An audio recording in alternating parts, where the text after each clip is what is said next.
Hey, good morning, everybody. Thank you for allowing me the opportunity to come and share a message with you this morning. Like many of us, we're reading through the Bible, reading through the Old Testament, and it's really, frankly, a little challenging, right? And there's stuff going on you can't quite figure out. What is God saying here? What is He showing us?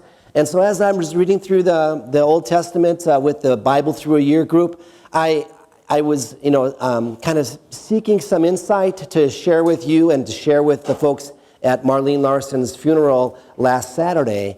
And so I ended up on this topic, and I hope I can bring something meaningful and encouraging to you this morning from the OT. And so this is kind of a different place to go, right?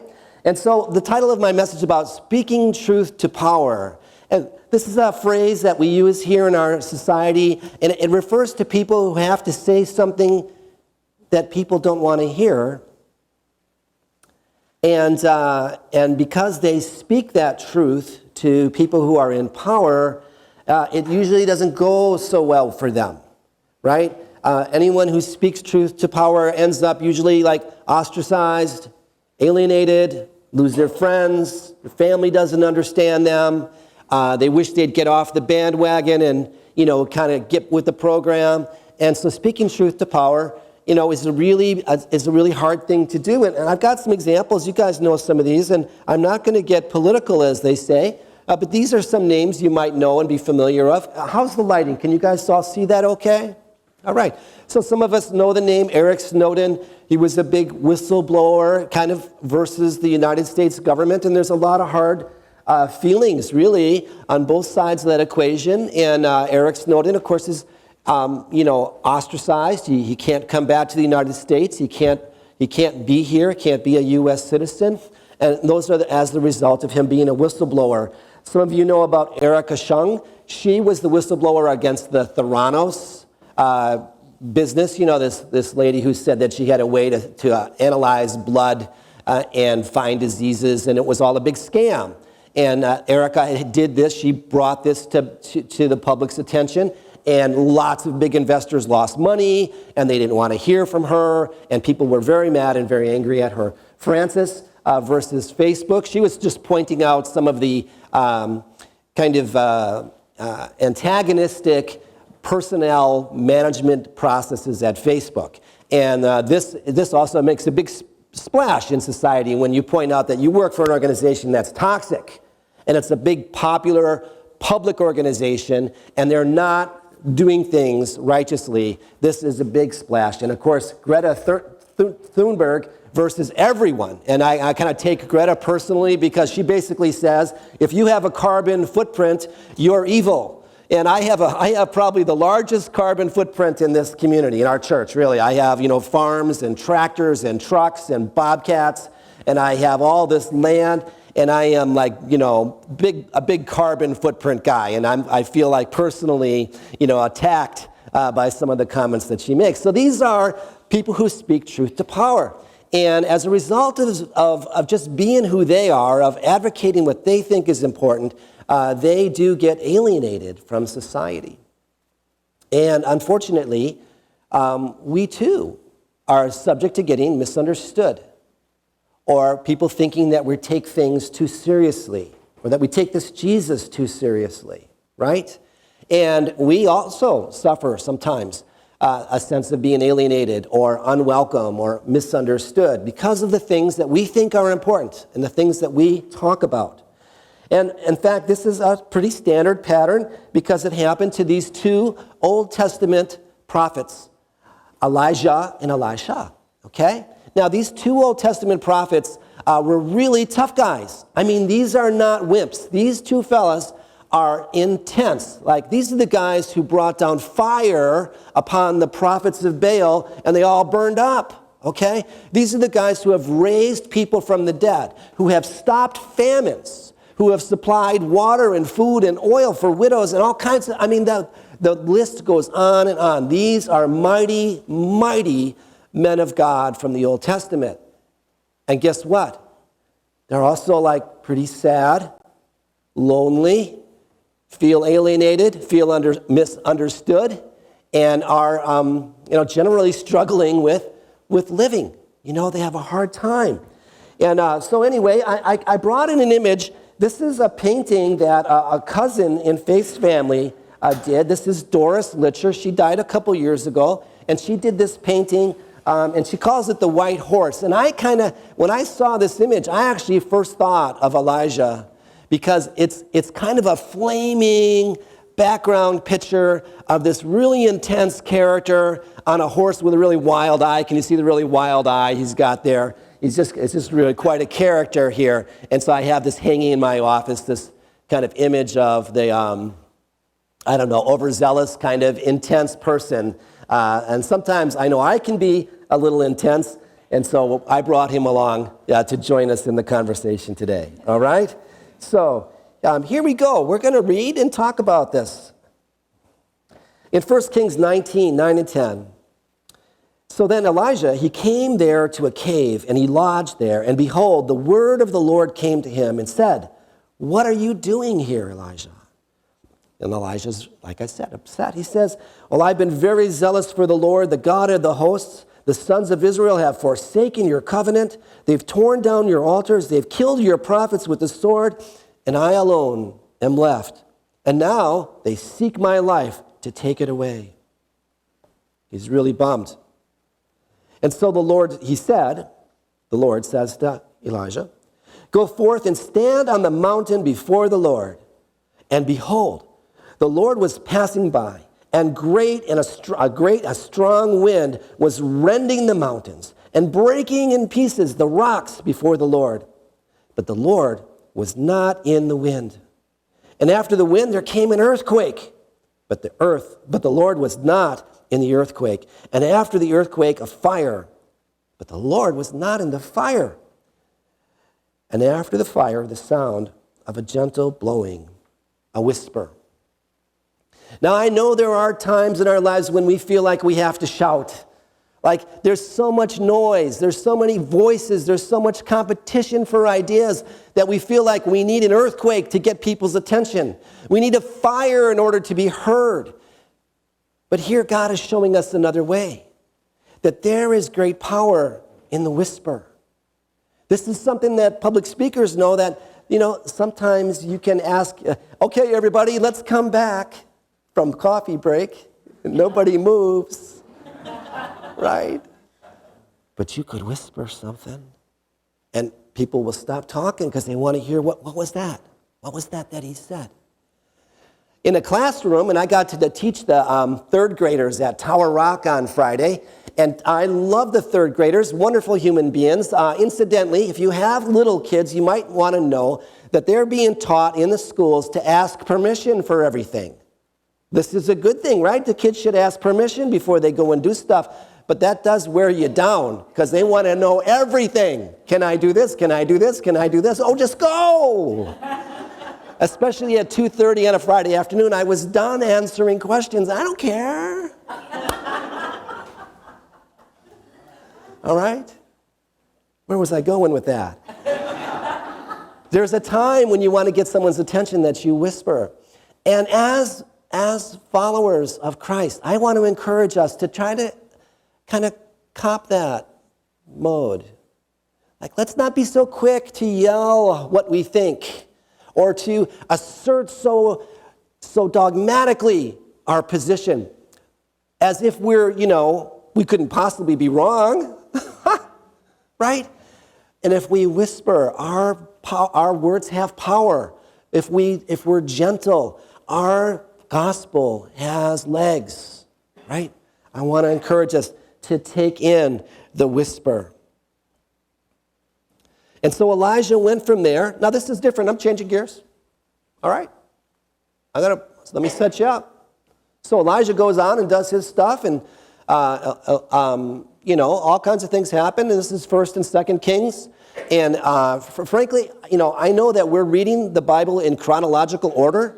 Do you notice how jumping around we are? Right? And so you can accuse me of jumping around. Hey, the Bible jumps around, okay?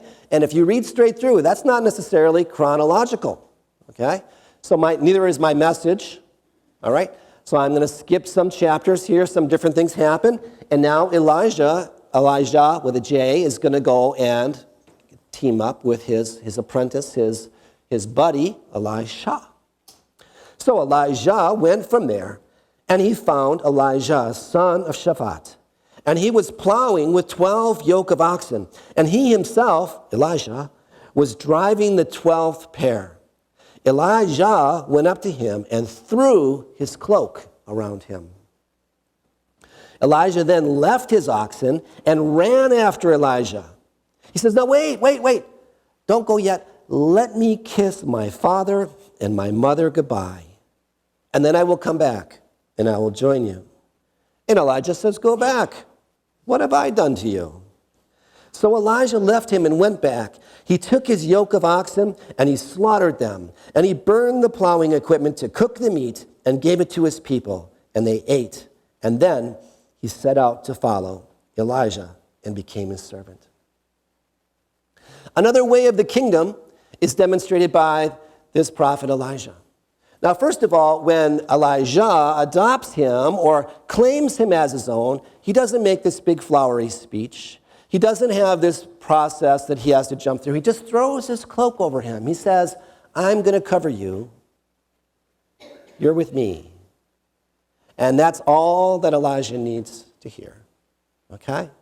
Now, this is a big deal. Remember, Elijah here has been roaming the streets of ancient Israel and putting evil and wicked people to the sword and being pursued by Jezebel and having to run away from evil kings and their armies. And he's saying, "Oh, dude, come with me. Hang out with me, buddy." And so Elijah's like, "Okay, I'm going to do this, but wait." And here we see another cool thing. Like I said, these are mighty men of God. These are wicked, scary people. These are intense characters. And what does he want to do? Wait, I got to kiss my mama. I got to go kiss my dad. I can't just run off, man. Hang on. Something is important here. And this idea of showing love, of demonstrating our affection towards others, so important in our lives. Now, I know that some of you are introverts and some of you are from Illinois. And, those things, actually, those are cultural things that say, look, we're not as demonstrative as you crazy Wisconsinites. We don't throw our cloaks over people. This is not our style. And that's okay. I get it. But here's an example of making the priority, of showing love, of demonstrating our affection for others. And after we're done here, Faith and I are going to drive to Milwaukee so I can see my mama and kiss my mama, and spend time with her. She's 88, right? See her while I can. Another nugget in here that's cool is Elijah goes back and he's made up his mind. He's going to follow Elijah. So he slaughters his oxen, burns up the plow, and uses the burning plow to cook the oxen and feeds everybody. Well, I think that's pretty cool too, I mean, stop and nurture. Stop and take care of those people around you. Stop and feed your friends. And this isn't like not the kingdom. Okay, this isn't something else. This isn't just recreation. This is building community. It's building connection. It's making people feel seen, making them feel welcome, making them feel like they're part of a community. This feeling of being alone and isolated is just rampant in society. It's like the number one problem in the world for us affluent people is that we're alone, So have a party. And if you don't have the means, give me a call. I'll fire up the girl down here at the church and we'll make it happen together. Come on down and do something for your community. And they ate, and then he went out and he followed Elijah. Jumping around. Next section. More action here from 2 Kings 2, 1 through 4. So again, the two guys are wandering around in the countryside, of ancient Israel. Now, it's hard to piece this together, so have grace for yourself to understand that, there was one kingdom, and then there's two kingdoms, and then they split, and you can't tell which one is good because, frankly, they're both kind of rascals. And they take turns having lousy kings and mean kings and kings that don't follow God. And then there'll be a good king, but you can't figure out what side he's on. And these guys are wandering around in those places where bad things happen to good people, okay? This is where they are in the story. They're wandering around. Well, the Lord was about to take Elijah up to heaven in a whirlwind. And Elijah and Elijah were on their way from Gilgal. Elijah says to Elijah, stay here. The Lord's sending me on to Bethel. Elijah says, as surely as the Lord lives and as you live, nope, I will not leave you. So they went to Bethel. A company of the prophets at Bethel came out to Elijah and said, do you know that the Lord is going to take your master from you today? And Elijah says, yeah, I know. Hush up about it. Shh, be quiet. And then Elijah says to him, well, stay here, Elijah. The Lord has now sent me on to Jericho. And he replied, no, as surely as the Lord lives and as you live, I will not leave you. So he wandered to Jericho. And the company of the prophets came along again at Jericho and went up to Elijah and asked him, do you know that the Lord is going to take your master from you today? Yeah, I know. Shh, be quiet. And then Elijah says to him, well, stay here. The Lord has sent me to the Jordan. And he replied, as surely as the Lord lives and as you live, I will not leave you. And the two of them walked on. Now, if you were to take a map and try to lay this out, Gilgal, Bethel, Jericho, Jordan, it's actually a pretty much straight line. Why didn't the Lord just say, you're going to the Jordan? Well, ain't it just like him? Right? I mean, he doesn't always tell us what's the end game. We don't get the whole picture. We just get the next step. And in fact, that next step might be a little scary, right? Might not know exactly what's going to happen after that. Faith and I just took a next step. About 2 weeks ago, we signed a big contract. We put 100 acres of our farm into agroforestry. We're going to grow chestnuts and hazelnuts and currants instead of hay and corn and wheat and soybeans. It's really hard for us to see what that would look like. It's hard for us to envision what will the farm be like in 7, 8, 9, 10 years when those trees are growing. But we just took that first step. We said, okay, we're going to try to make it better. Okay? And that's how things are in the kingdom too. Just try to make it a little better right now. You don't have to have all your ducks in a row in order to move forward, okay, on the next thing that God has for you. Transitioning again. In 1 Kings 2, 7 and 9. Now these 50 men from the company of prophets, what in the world? I have no idea what is going on here. Okay? Because remember Elijah was saying a little while ago that they're trying to kill all the prophets. In fact, they've killed them all. I'm the only one left. Well, except for these 50 guys who keep following me around, right? And so where do these people come from? Well, in fact, there are people that we just don't know how they kind of fit into the equation, but they're part of our world. And 50 men from the company of the prophets went, and they stood at a distance, facing the place where Elijah and Elijah had stopped at the Jordan. Elijah took his cloak. He rolled it up, and he struck the water with it. And the water divided to the right and to the left, and the two of them crossed over on dry ground. And when they had crossed, Elijah said to Elijah, "Tell me, what can I do for you before I am taken?" So Elijah knew that he was going to be taken. And Elijah knew that he was going to be taken. But you notice that it really didn't change their behavior. They went on and did what they were called to do. They kept working. They kept doing the mission, even though, the end was looking maybe a little bit rough.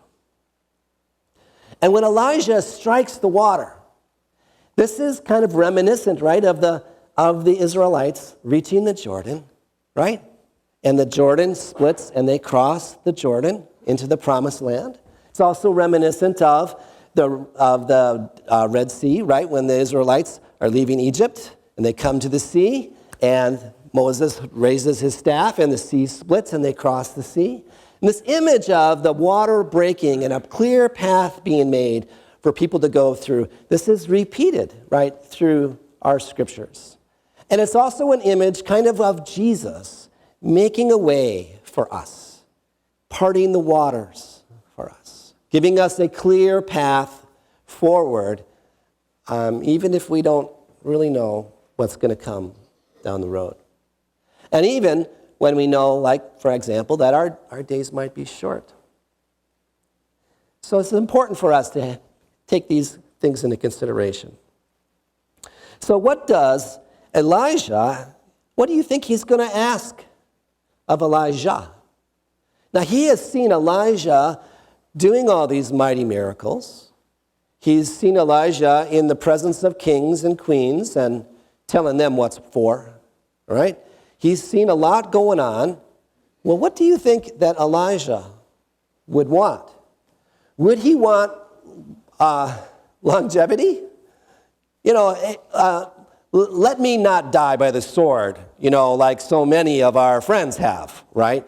Or how about let's not have me live in the desert for the rest of my life, you know, with no place to rest and no sanctuary and no refuge. Maybe I don't have to sleep in caves like you have been doing all this time, you know. You would think he would ask for something stable, something to give his life a little bit more reliability. But that's not what he asks for. He says, "Let me inherit a double portion of your spirit." Now, just a little cultural context here. The double portion concept is not really, he's not saying give me twice as much as whatever you had. He's saying Elijah has kind of claimed him as a son or as an heir, and he wants to be identified as the firstborn, and the firstborn heir in these times would get twice as much as their brothers or sisters would inherit. And that's what that double portion refers to. So it's not a competition, it's more of an identity. But it's also interesting that he's asking for something that Elijah cannot give him. Elijah cannot give somebody his spirit or more of his spirit. So he's really asking God for something. He's asking something that I would call transcendent, right? This is beyond Elijah's capacity to give. It's actually beyond Elijah's capacity to receive. And this is the thing that matters most. It's not prosperity. It's not longevity. It's not security. It's not comfort, right? It's more of God in our lives. You guys, you got to know that the teaching team and the worship team do not exchange notes, right? Nobody but Dennis knew what I was talking about today. And yet, Amber and Scott came up with these songs that all basically said just what I'm saying. We're desperate for you, God. We need more of you, God. We're lost without you, God. Can you give us more of you, God? Right? That was all in their worship team today. And that's just where we are going. Just a few more thoughts. So I watched a podcast video, Vive blog thing, and this guy was talking about soft power. And I am very inclined to be directive. And for those of you to whom I've been directive, I apologize. I'm sorry. I really just want to get it done, you know, and I kind of jump to the chase, and I might come right out and just blurt something at you. And I'm sorry. But I'm trying to learn this idea of soft power, which is to not be so directive, but rather to be inquisitive, to be curious, to ask the questions that lead people into kind of an internalization of the thing that I want them to do anyway. Now, maybe that sounds like manipulation, but honestly, we are all trying to kind of move the kingdom together, right? And it's better if you hear from God that you need to be more friendly with visitors than if you hear it from me, right? Because I'm just telling you to do something. But if God puts it on your heart to try to embrace newcomers more, then you'll do it because you're hearing from him, right? That's this idea of soft power. And we live in a world of hard feelings, of strong opinions. And I'm saying we can't win at that level. That this idea of soft power is really how the kingdom is going to come. We are going to ask questions that make people think. We're going to raise issues that create discernment and nuance. We're going to be humble and leave room for people to grow. Not everybody here, is on the same page theologically, right here in this house. Not everybody sees the Bible the same way. Not everybody hears the Bible the same way. We're all trying to get somewhere with it, but we're not all really on the same page. So we need to have a soft approach.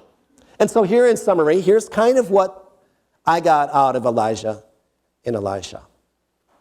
First of all, let's listen for the whisper, right? And when we hear it, let's echo the whisper.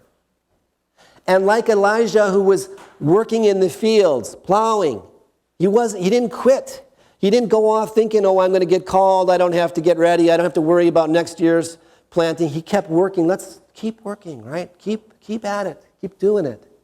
And don't forget to go kiss your mom and your dad. If they're still here, we just had Mother's Day. We're coming up on Father's Day. If you've got folks to love, go and love them. And while you're at it, take a moment to feed your friends, to have a barbecue, to bust up the plow and cook the oxen. Sounds so wild, right? Just have a bratwurst. A bratwurst will do, right? But feed your friends. Enjoy community. Build connection. And then take the next step. If you're not sure what God is saying to you, again, listen for the whisper. And then actually act on it. And that's when you hear the next whisper, right? If you say, okay, God, I'm going to Bethel. And so you go to Bethel, and then you'll hear the next whisper, oh, guess what? We're moving on. We're going to go now here. You'll get the bigger picture. And the last item, expect transcendence. This transcendence means something that is above you, something that's out of your power, something that's bigger than you are. That's what we want. We want more of something that I can't really control. I want more of the goodness of God in the land of the living. Hey, that's what it's all about. And you can expect that from God. You can ask him for that. You can ask for the double portion. I want to see more of you at work in my life. I want to see more of you at work in my kids' lives, in my neighbors' lives, in my world. We are desperate for you. Join me as I close in prayer, and then we'll go be the church, right? Hey, God, thank you again for loving us so well. You teach us what we need to know. You show us what we need to hear. Help us to do what we need to do. Thank you for loving us right here and now. Help us to go out and to love our neighbors, our friends, our enemies, all of those around us. Help us to glorify you. And all the people said, amen.